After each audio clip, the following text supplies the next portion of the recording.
Good morning. How are you doing today, Nini? I'm so slay. How are you? Absolutely fantastic. This has got to be exciting for you on NBC's The Voice, because you've gone from being an everyday girl from Georgia and New York to now you get to talk with the world and to share your story. Absolutely. It's amazing. It's a dream come true. I've been trying out for The Voice for many years now. And, after trying out so many years and not getting in, finally you get in and it kind of feels like a dream. It doesn't feel real still, I think.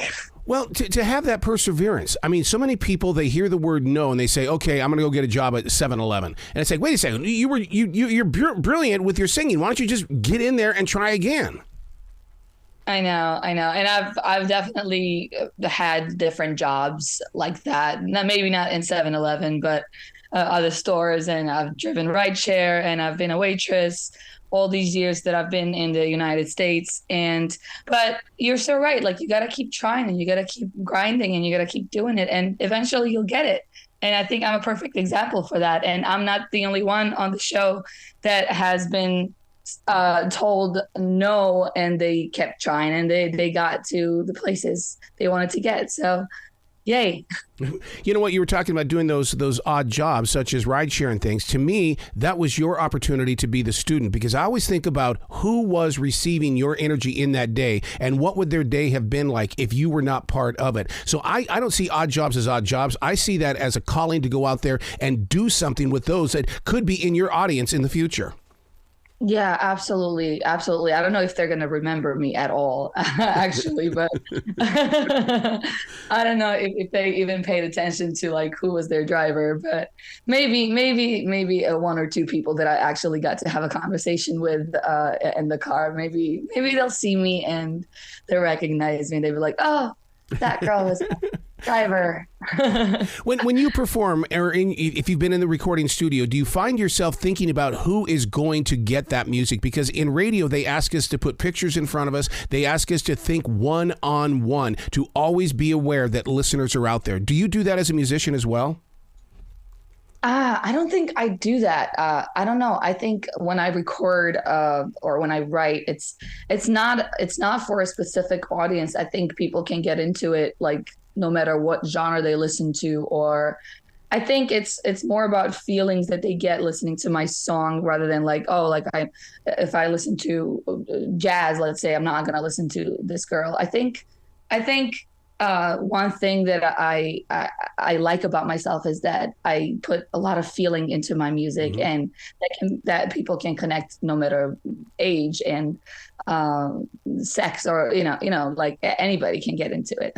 When did you gain that confidence to put so much into your music? Because when you bare your soul like that, I mean, it's like being a podcaster. It took me years to be able to say things that was coming from my heart, but I didn't mean it coming from my heart. In other words, I said words, but I didn't put it in the words that really as they came into me. I don't know. I think that has happened naturally over the years, especially coming to this country and, having all these obstacles that I had to go through. And I think it just comes naturally in years. Yeah. So many creative people come to America because there's just something about the soil here. Because, I mean, the members of Def Leppard love to spend time in the Southern South because they like that Delta sound. What is it that draws you to the American music scene?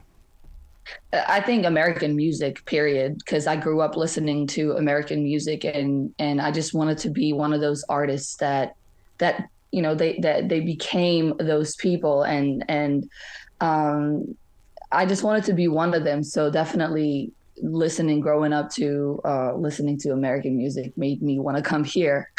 Yeah, definitely. You and I have something in common. I've been in the wedding business for 31 years, and you and I could write a book about weddings. But the thing is that who would read it? Nobody, probably. Like, literally nobody's interested.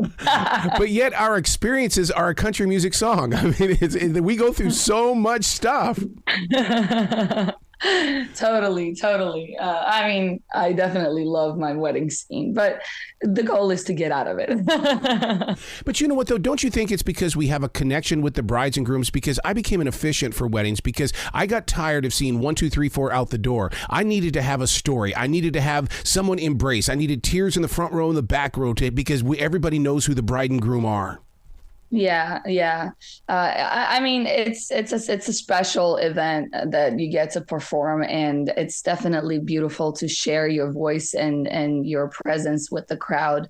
And I'm really, really grateful for that. But at the end of the day, yeah, I definitely would love to be able to perform my own original music, Yep. which for unfortunately I don't get to in weddings, and that's the only downside of it.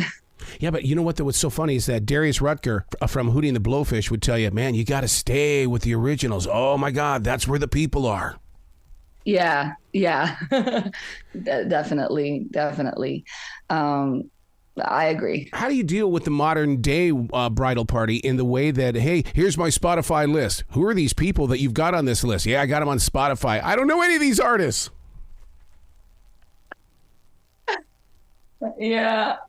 Um, I don't know. I don't think any of the people that have listened to me sing at weddings know that I have original music out, and I don't know if they care. But I think now that they see me on The Voice, they're more into it because people recognize me, and I see them follow me afterwards after my performances at weddings, and I think things are definitely shifting and changing, and that's thanks to The Voice. Absolutely. Do you ever get sneaky a little bit on Spotify or on Instagram and find out what lists that you are on when it comes to your music? Because it's amazing how people have treated these streaming services as the new record store.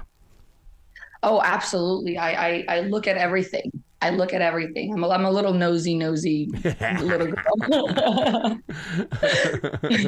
Absolutely. Absolutely. It's mind blowing. How important is Saba to your present journey? Because I think there's a collaboration here that oh my God, I think it's going to grow in huge ways. My best friend Saba. If people, I'm sure that they probably don't know about him too well, but that is a person that has been with me for since I came to this country, and he's been with me through tough times and happy times, and he's inspiration for me in many ways because he also comes from nothing, and he's managed to create a life for himself in this big city in New York City, and he's just such a fighter, and he definitely inspires me to be the same person. And I just feel really thrilled and so happy to have such a wonderful person be my best friend and just be with me all the time. See, that to me right there is a great song, or it's a great book, because I mean, what you two have done together is, I mean, that's what inspires people to return to the friendship. It's not about liking somebody on social media. You got to have genuine people. Yeah, absolutely. And I know that he cares about me more than probably as much as my family cares about me, and that's just so beautiful. And it takes a lot of like being a lot of a bigger person to care about somebody that's not your family, like it's not blood related family, you know what I mean? So it's just something really, really special to me, and I cherish that so much. I've always believed that when we turn 30, we go back into our 20s and mop the messes that we've created. And then because in our 20s, what we were doing everything we couldn't do as teenagers. So as you get closer to 30, do you find yourself going, okay, look, I've got this music dream. My music dream is very much alive. Now I need to really explore what I can do with this music.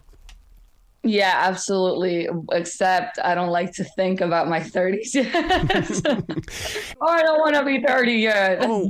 Oh man, wait, because I'm 61, and I'll tell you what, I can't wait to be 70. And the reason why is because as you grow with the decades, there's just something that takes over your heart, that it's no longer about being young again. It's about what can I do with what little time I've got left.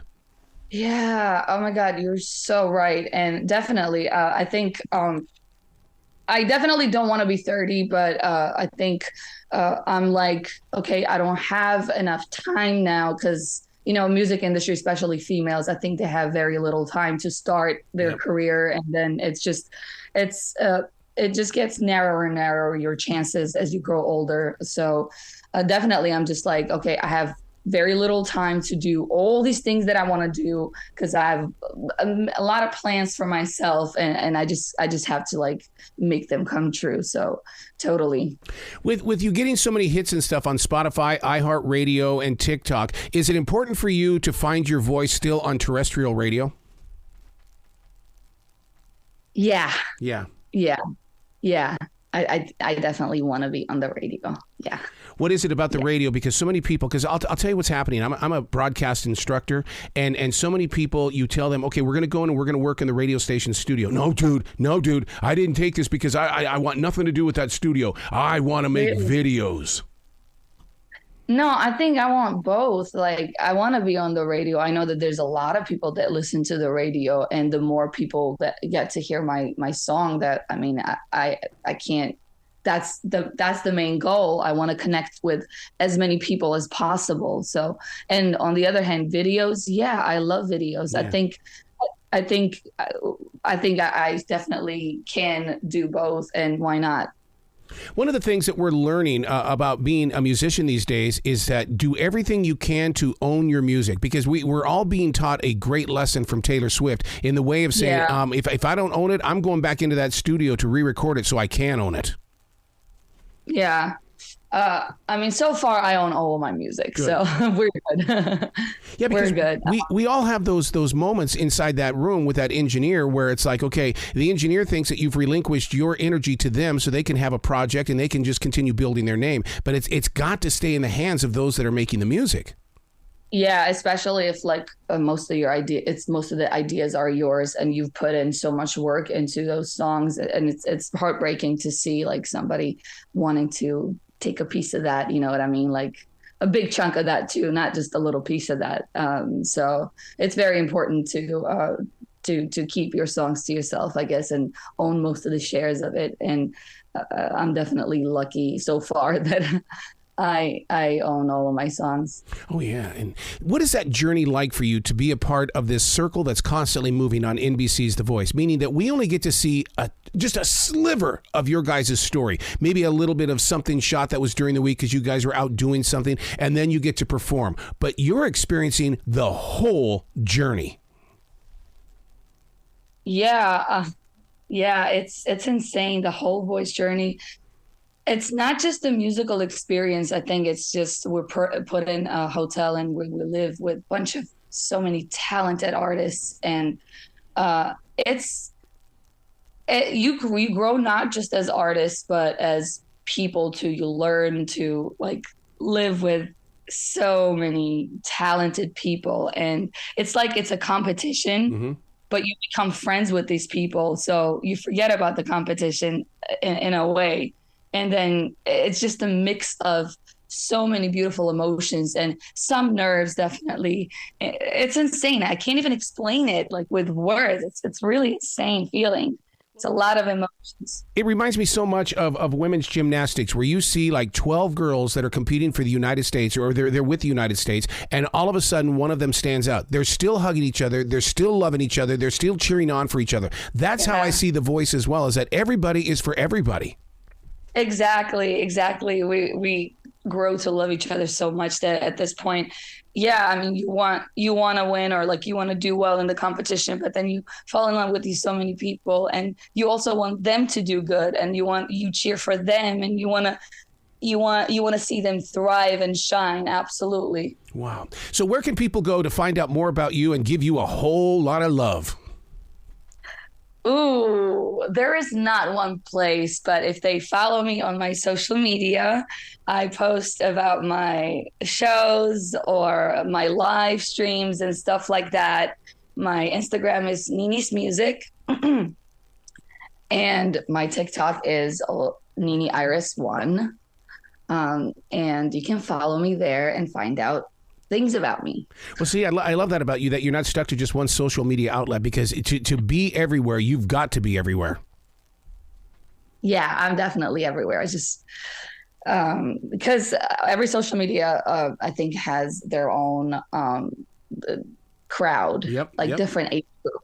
Yep. So I want to reach everybody. I want to be friends with everybody. I love it. Please come back to this show anytime in the future. The door is always going to be open for you. Yes. Well, you be brilliant today, okay?